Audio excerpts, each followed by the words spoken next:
Ari, dilibi! Meron pang galing Amerika. At kanina, meron akong nakausap na ang laki! kanila, napakahalaga ng inyong mga trabaho, kaya huwag ninyong pabayaan. It's nothing about our ex-president!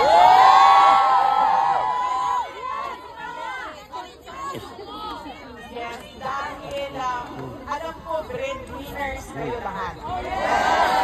Hindi niyo gusto magpagsapalaran sa ibang bansa, maiwan ang pamilya ninyo doon sa ating bayan.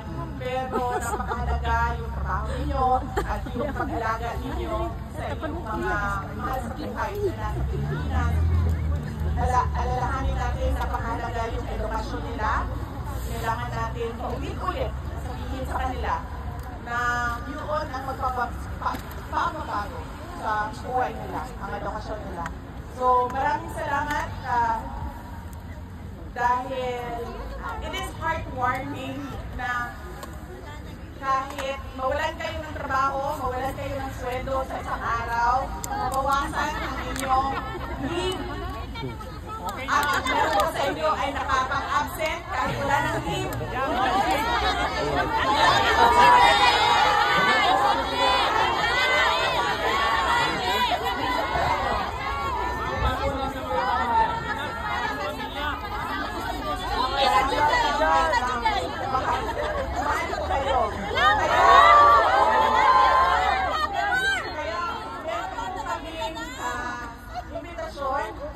Paanyaya sa inyo na tayo ay magsama-sama sa March 23.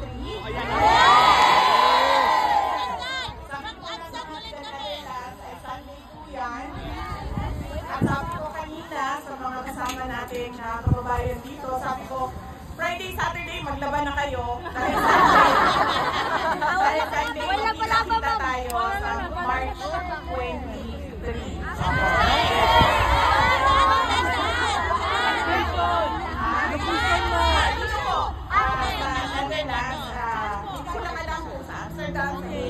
Pero dito siya sa Netherlands.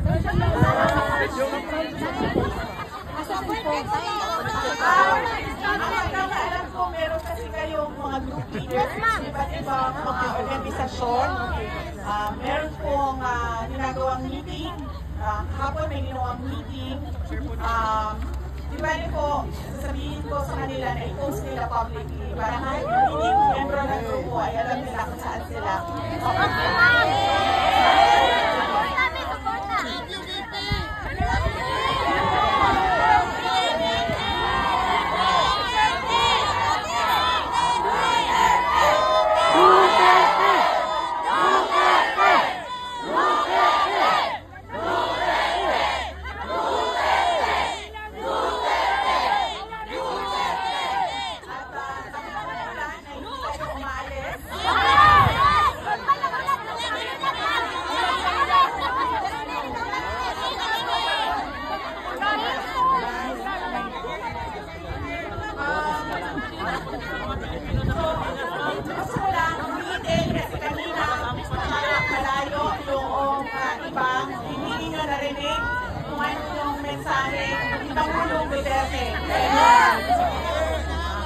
Sabi ko niya, dahil sinabi ko, madami ang nasaktan. Madami ang umiiyak. Madami ang galit. At sinabi ko, mahalaga, madami ang nag-absent.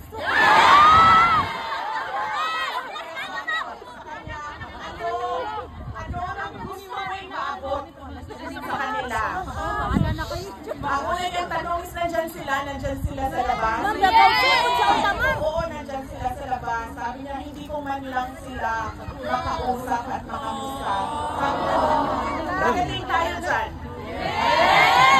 So sabi ko, ibigay mo muna ngayon sa akin ang mensahe mo para sa kanila. So sinabi niya, unang-una, relax lang. May hangganan ang lahat. There is a day of reckoning. So,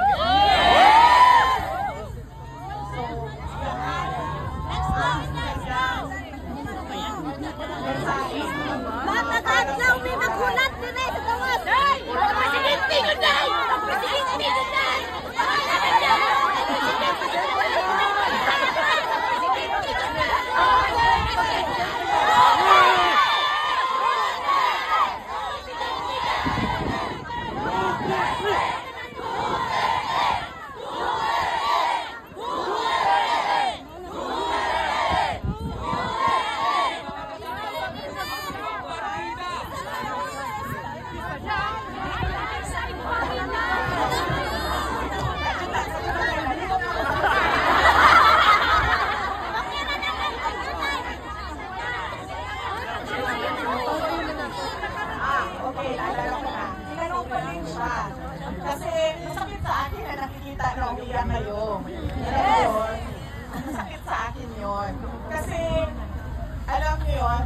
hindi naman kasi dapat ginagawa sa inyo yan. Ano ba yun?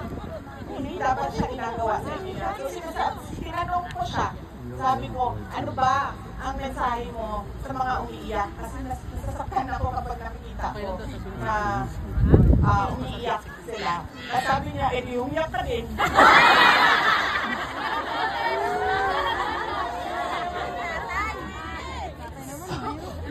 So usual na, alam niyo na, yung sense of humor niya. So sabi niya, di umiyak ka din. And sabi ko sa kanya, alam mo, wala akong masasolve na problema kung iiyak ako. So sabi ko, ano lang, ang kailangan ko lang ngayon ay ang mensahe mo sa kanila para hindi, mabigat sa loob, sa damdamin nila. At sinabi niya na, as a Filipino,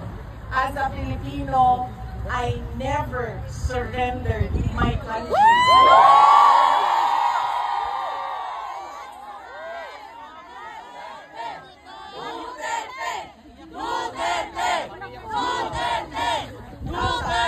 Sinabi niya, wala kayong masabi na meron akong Pilipino na binigay sa mga dayuhan.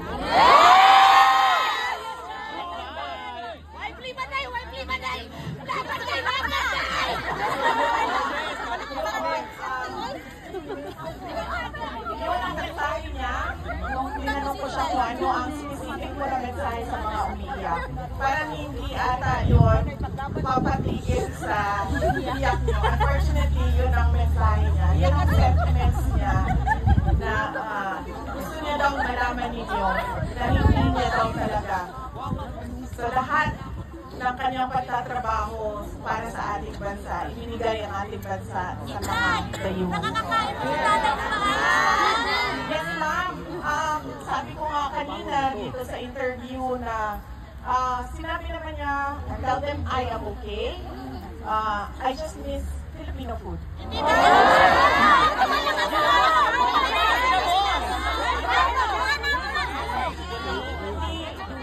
ito Pilipinas na pwede ka magdala.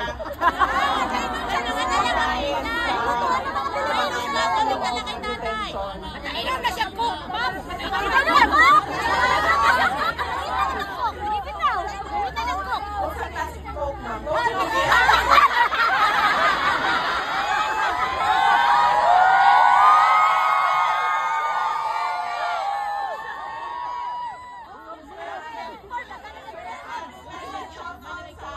Naghahawak ng ating speaker dahil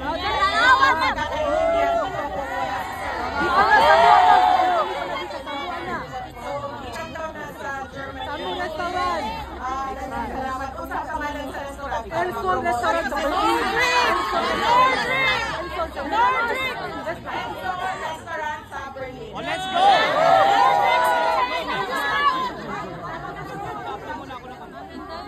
Yes, oo. Siguro when we meet sa 23, papuntahan natin. May tanong dito about the birthday ni President Duterte sa March 28. So siguro, pag nagkita-kita tayo sa 23, ito diyang very casual meet and greet para sa inyong lahat. I'm sure gusto ninyo ng mga chismis.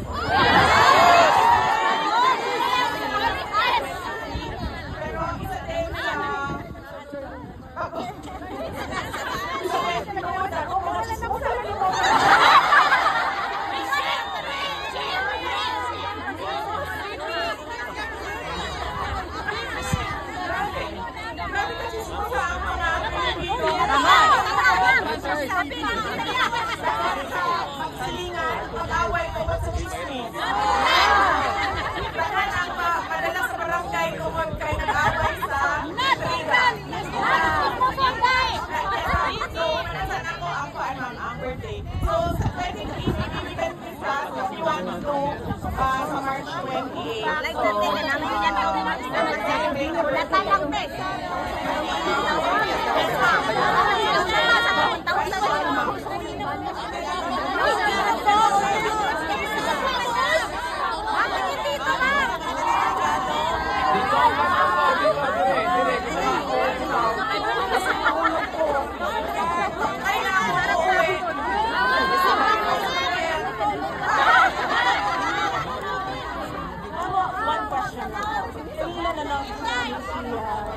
President Duterte na medyo mahina.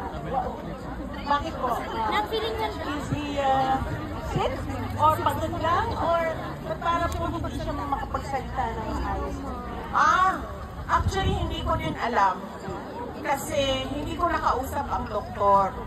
Nakiusap ako kanina kung pwede bang umupo kami, nandiyan si President Duterte, ako at yung doktor, para lang mapag-usapan kung ano ang plano ng doktor. Pero hindi kasi ganun kadali doon sa loob yung mga ganun na bagay. Kaya sabi ko sa kanya, Papa, kung may nararamdaman ka, sabihin mo sa kanila. Huwag mo sabihin na okay ka lang. Kasi alam niyo naman sa PRD, macho yung image niya, di ba? Lalaking lalaki na magtataka ka na lang na namatay na kasi hindi nagpapacheck. Sino magkaroon ng tatay? Nadiretso na lang nag-stage for cancer dahil simula nung pinanganak siya hanggang nagkasakit siya, hindi siya nagpa-check up. So, sabi ko sa kanya, huwag mong itago kung may nararamdaman ka, sabihin mo sa doktor. At tinanong ko naman, ma'am, sabi ko, 24 hours ba ang doktor ninyo? Sabi naman sa akin, no security, 24 hours daw yung doktor nila. At syempre yung healthcare personnel ay 24 hours din. Thank you. Alam po ka ba na maging presidente?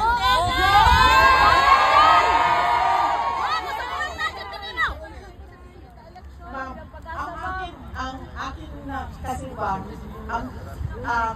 fear ko, do we still have a country by 2028? Wala na! Wala na talagang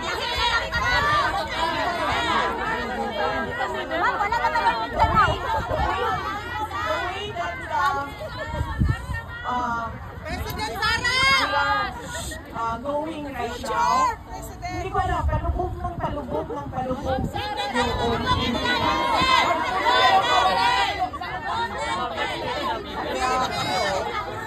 Kaya, alam mo yun, pero alam nyo, magtiwala lang kayo sa Diyos. Dahil, makikita nyo na lahat ng bagay ay merong purpose. Step by step, ma'am! Kaagad siya nakikita. Hindi nyo kaagad siya nakikita the moment na nangyayari siya. Pero kapag nangyari na yung bagay o yung purpose para sa ginawa sa iyo ng tadhana o ng Diyos, ay maiintindihan mo na kung ano yung plano niya. Bigyan ko kayo ng example na ganito, na sinasabi kong everything has a purpose. Last year, nabalitaan niyo yung nagbiyahe ako ng Munich, diba? Yung binanatan nila ako ng binanatan, nagbiyahe ako papuntang Munich. Ang anak ko, nagsabi siya sa akin, Mama, gusto ko manood ng Taylor Swift concert. Di ba pila yung pagbibili ng ticket sa online? So sabi ko sa kanya, mag-strategize ka. Sabi ko, doon ka pumila sa tingin mo, kukunti lang ang pipila. So ibig sabihin, sabi ko sa kanya, sabi ko, Singapore, syempre lahat nung nasa Asia, pipila doon sa Singapore. So sabi ko sa kanya, sa tingin ko, konti lang ang pipila sa Munich. So sabi ko sa kanya,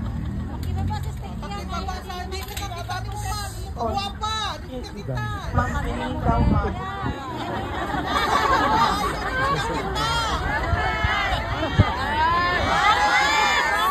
Nakita naman ang tulo ko sa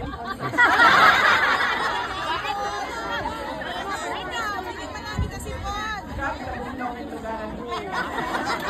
Peace in every field! Balik tayo sa skincare, ha? At yung mga plano niya sa buhay natin. So sabi ko sa kanya, sa Munich ka pumila. So pumila ang anak ko sa Munich. And true na. Nanalo siya sa ticket, sa pila. So nabigyan siya ng ticket. At yun ang time na nag-apply kami ng Schengen visa. So, nabigyan ako ng Schengen visa na valid until ngayon. That is the reason na mag-isa ako dito ngayon. Dahil lahat sila walang Schengen visa. Ako lang ang nagkaroon na. Ako lang ang may Schengen. Hindi ma'am, I'm here as I use the ordinary passport. Opo. So, bawal pa magsalita ang turista dito ng dito. No! Skincare. Skincare. Unang-una, kailangan nyo ng sunblock. So, ang sunblock po ay sunstick ng Nature Republic Korean brand.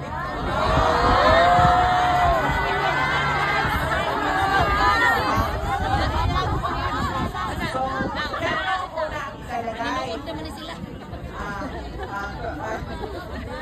Nature Republic na sunstick.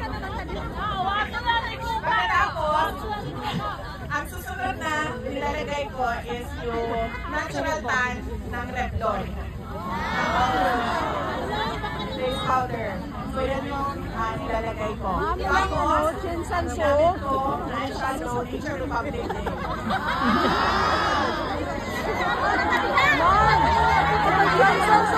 Nasakot pa. Huwag hindi nyo kapsinan.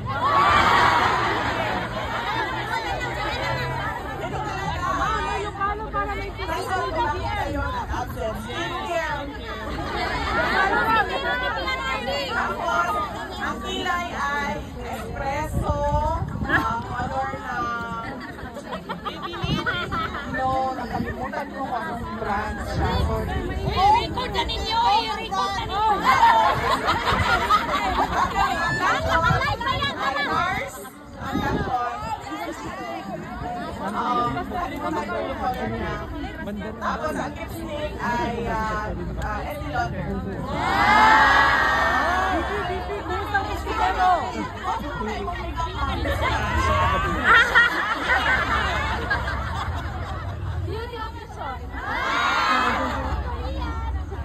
Wala na, yaga na.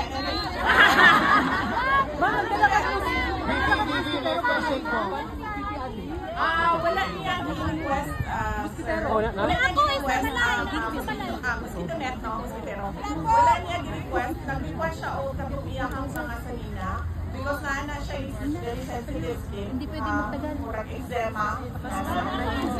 Oo. So, na siya yung mga sanina na umukyot ka. Yung photo na nag-request siya kung pwede daw siya allow. Ato yung mga sanina. Tapos, mutala sa school, nagpagmamuli pa yung sasakyan. Ay, ba sila suit, diba? Oo, ganina. So,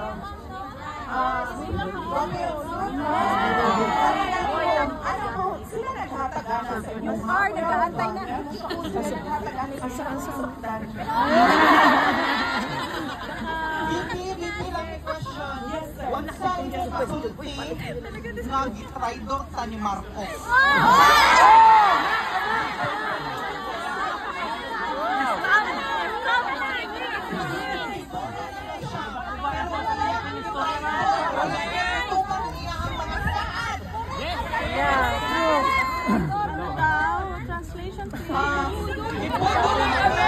Sabi mo, Ang pinakamahal siguro, ang pinaka-mabuti na gawin natin is moving forward.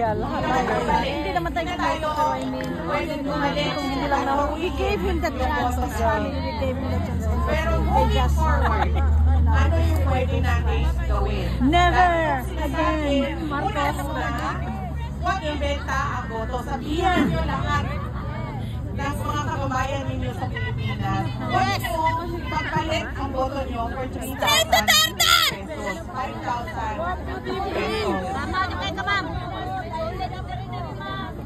Straight na yan!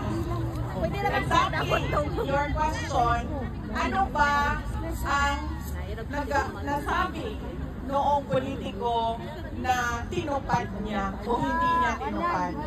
Kaya dapat tingnan natin ang kandidato, di ba? May chance tayo ngayon sa darating na eleksyon sa 2025. Gusto tayo tumingin at sabihin, ano ba, babalik-balik na lang ito sa opisina. Ano ba ang kanyang pangako noon? At ano ba ang mga napako? Bagay pa ba siya? Dapat pa ba siyang ibalik? No!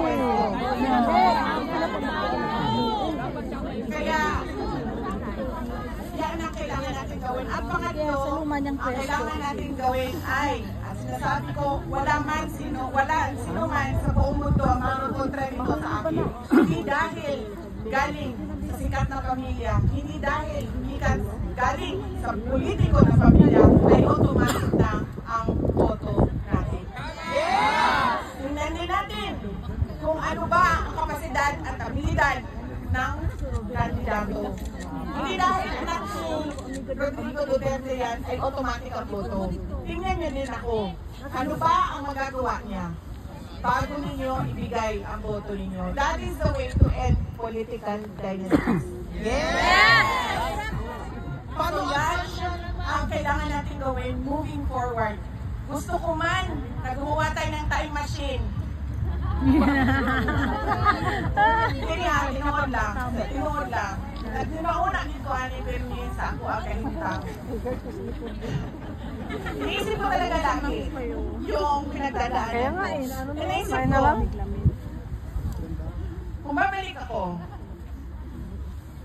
at hindi ako tumakbo president, tumakbo akong mayor. Ganun din, mananalo yung pink, yung yellow. Kunwari lang, nanalo yung pink at yellow. Hahabulin pa rin nila si President Duterte. And mayor lang ako nun. So, ibig sabihin, wala akong office na pwedeng panghawakan. Dahil napakadali sa kanila, kung nakikita ninyo, ilan na ang mga mayors ngayon, nakalaban nila, sinususpend nila, tinatanggal nila sa pwesto. Kasi taga Cebu din eh.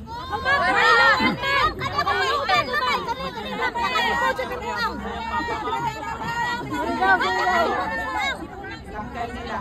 Rama, Cortez. Kung babalik ako, ganun din. Nanalo ang yellow, nanalo ang pink. Fair ko. Tumakbo ako, naging vice president ako. At hinabol nila si President Duterte. Pero, vice president ako. Yan ang malaki nilang problema ngayon. Dahil kailangan nila ako alisin sa pwesto para magawa nila ang kagustuhan nila na huwag na bumaba sa pwesto. So yun ay yan ang ating kailangan gawin moving forward. Yes sir, question.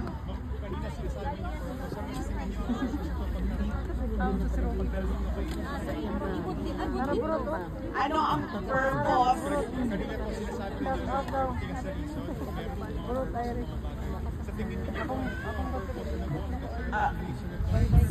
Purpose na nangyari ito sa buhay niya. Well, yan ang hindi ko pa, I have not reflected on it yet. It is his life, so I think he should be the one to sit down and think what is my takeaway on what happened and how can I move forward and learn from this experience. Sa inyo po, ano pong purpose? As University of the Do you want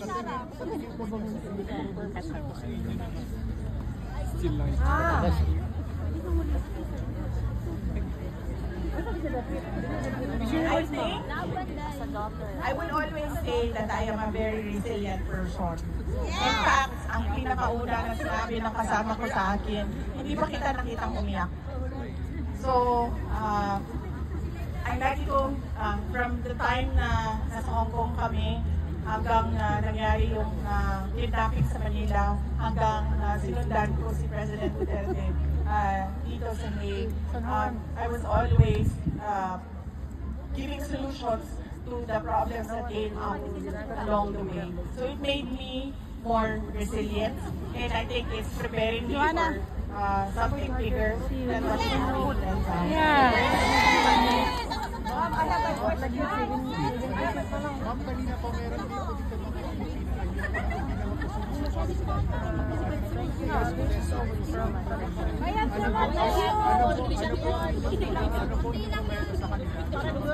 Walo lang sila. Yes, sir. I have been always respectful of the right of a person, freedom of speech and expression. When I was mayor, I never suppressed the makabayan lang sa kanilang mga gusto sabihin sa aming mga daan. So, you can check. You can check what happened in Davao City when I was mayor. Ako ang number one. Kontra sa kanila, but I never suppressed their right to freedom of speech and expression. I do not agree with them, but that is their right. Kasi lagi naman natin sinasabi, diba? Nanap na. I'm sorry, my love. I'll be What back. they will say about Almost. you, but you can control how you react to what they say about you. Happy X? Happy X is the party. Bye na.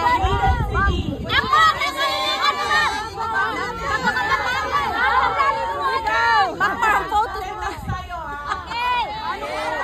Region 1. Ilocos, Ilocos Norte, Ilocos Sur, Pangasinan.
Hoy, pahawayan na ninyo.